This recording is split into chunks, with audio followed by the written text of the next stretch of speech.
They told me not to stare at her ears. This was the final instruction humanity offered before pushing me through an airlock and into history.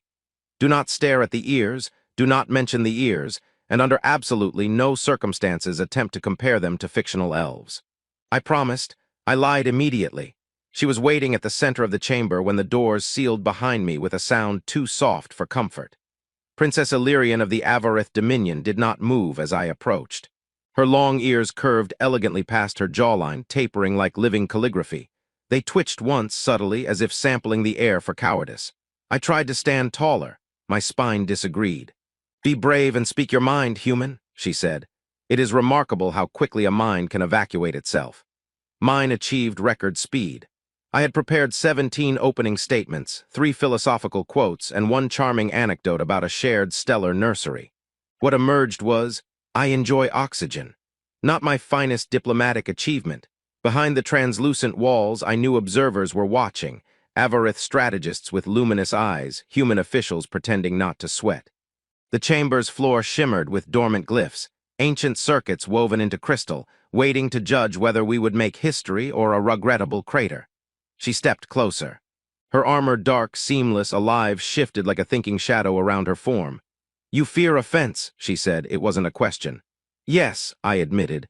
"We've offended entire planets before breakfast." One corner of her mouth lifted.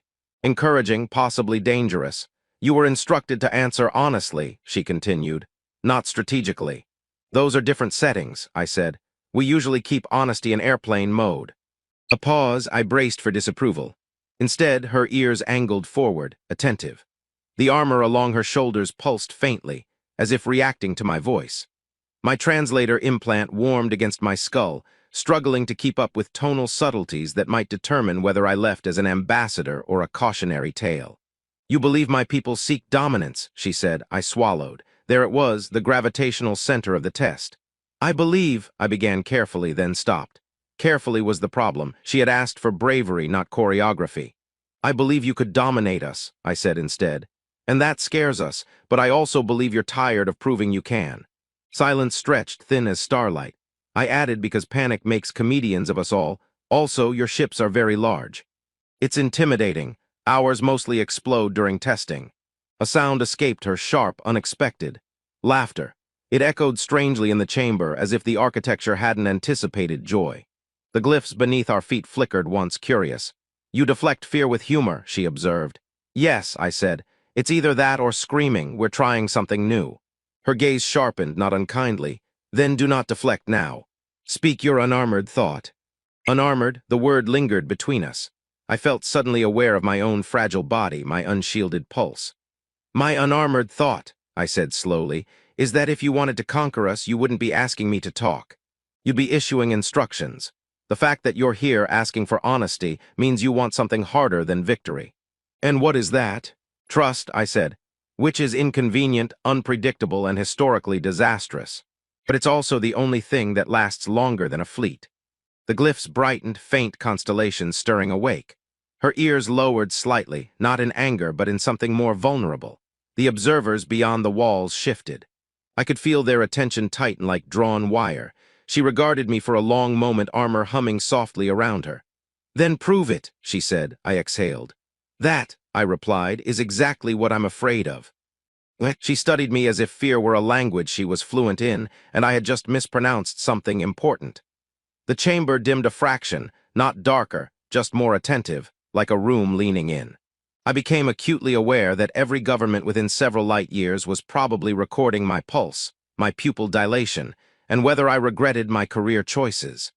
I did, for the record, regret them deeply. "You fear the proof will cost you," she said. "It usually does," I replied. "On my world, proof tends to involve paperwork, public embarrassment, or being vaporized, sometimes all three." Her ears shifted outward, a gesture I was beginning to suspect meant confusion rather than threat. "Vaporization is not the objective." "That's reassuring," I said. "It was on my top 5 concerns list." A faint ripple moved across her armor, like wind passing through metal grass. Then, without warning, the seams along her collar disengaged with a soft, decisive whisper. I thought at first it was a malfunction.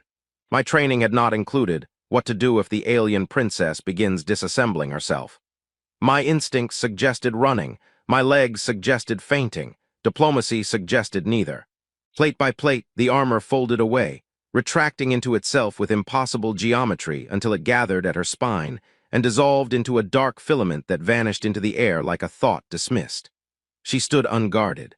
No shield shimmer, no weapon signatures, no tactical glow. Just a person.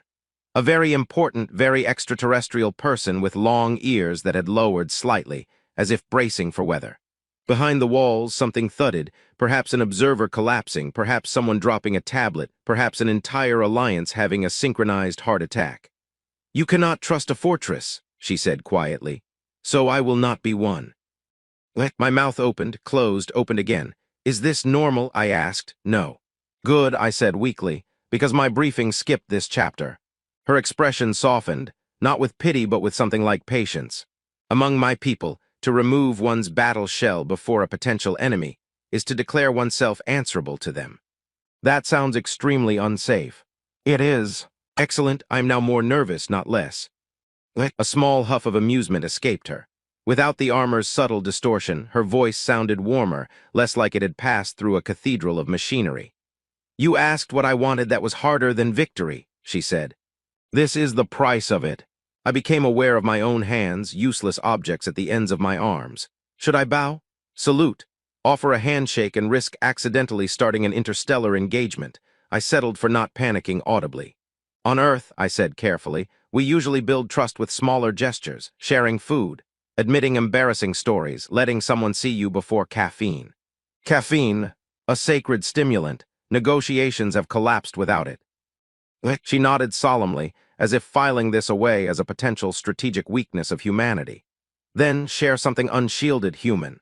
I hesitated, not because I had nothing to say, but because I had too much. Fear, hope, loneliness on behalf of an entire species that had never been alone long enough to get used to it. My voice came out quieter than I intended. "We're afraid," I said. "Not just of you, of everything bigger than us. The universe keeps proving we're small, and we keep pretending we're not. When you arrived, we didn't just see power. We saw confirmation that we're children in a room full of adults." The glyphs on the floor ignited fully now, light threading between us like a living map. She stepped closer, close enough that I could see the faint, rhythmic pulse at her throat, vulnerable, real. "And yet you came," she said. "Yes," I admitted. "Because children also ask questions, and sometimes we make friends with the monsters under the bed." Her eyes widened slightly. "You believe us to be monsters." I winced. "Metaphorical monsters, respectful monsters. Very diplomatically admirable monsters."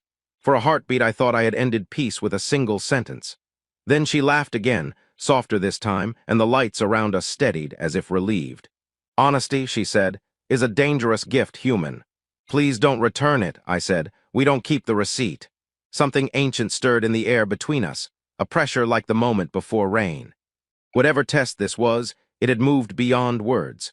And for the first time, I had the unsettling suspicion that passing it might change more than treaties. The air tightened, not around my throat but around reality itself, as if the universe were pausing mid-sentence to see how this would end. The light between us stopped behaving like light. It curved, gathered, threaded into symbols that meant nothing to my eyes and everything to the ancient machinery buried beneath the chamber. Somewhere beyond the walls, alarms did not sound, because whatever was happening was older than alarm systems and far more confident. Princess Illyrian did not step back. If anything, she leaned in, her long ears angled toward me, attentive in a way that felt less like scrutiny and more like listening for a heartbeat. "It has begun," she said softly. "I didn't press anything," I replied. "I've learned that's usually a bad idea." "You answered without armor," she said. "So did I." The floor brightened until we stood inside a quiet constellation. My translator implant gave up entirely and displayed a polite error message directly in my vision. "Linguistic framework inadequate. Thank you for your patience." Even my own brain seemed to buffer. "What exactly has begun?" I asked. "A covenant," she said, "older than our empires. When truth is met with vulnerability, our species binds not by command but by accord." "That sounds permanent." "It is intended to be." I considered this. "Hypothetically," I said, "if one of us had lied, what would happen?" Her expression didn't change. The chamber would have rendered judgment. Judgment as in strongly worded feedback. As in disintegration. Ah, I said, constructive. A warmth spread through my chest, not heat exactly, more like gravity deciding I was worth holding onto. The panic I had carried since arrival loosened its grip, not gone but no longer in charge. I realized with mild astonishment that I was no longer thinking about escape routes. I was thinking about her. Beyond the crystal walls, silhouettes shifted frantically. Observers arguing, calculating, rewriting entire doctrines in real time. This was not the cautious stalemate they had planned. This was something messier. Human. What happens now? I asked. Now, she said, and there was unmistakable relief in her voice. We are no longer strangers pretending to negotiate. Friends, I ventured, her ears lifted slightly. Allies. I nodded. Then, because bravery had apparently become a habit I hadn't authorized, I added, your records mentioned possible additional bonds. A pause, not hostile, not embarrassed, considering. Yes, she said at last. Our histories do not separate political trust from personal trust.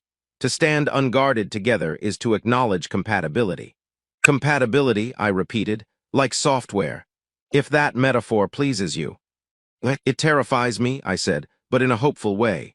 She smiled then, not the diplomatic expression from earlier, but something unpracticed, almost shy.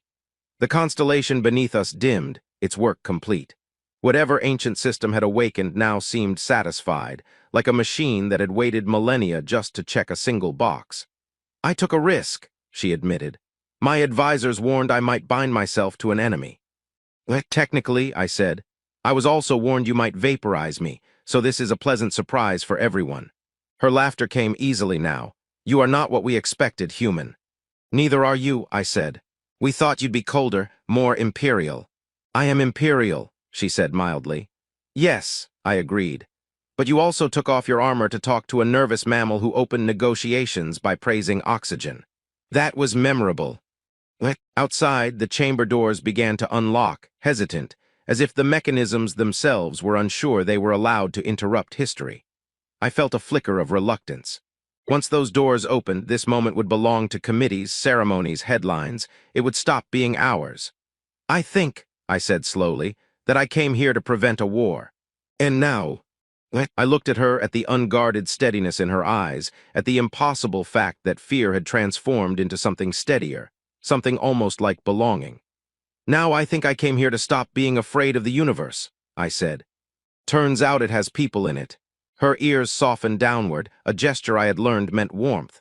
Then you have succeeded. The doors parted. Light from two civilizations spilled into the chamber, bright, noisy, full of consequences. She did not put her armor back on. I did not ask her to. As we stepped forward together, she spoke quietly, meant only for me. Be brave and speak your mind, human. I managed a smile that felt entirely new on my face. I plan to, I said, just maybe after coffee. I will ensure your sacred stimulant is provided. For the first time since leaving Earth, I believed that promise would hold. Not because of treaties or fleets or ancient machines, but because two frightened beings had chosen honesty instead of safety. And the universe, improbably, had decided to reward them with a future.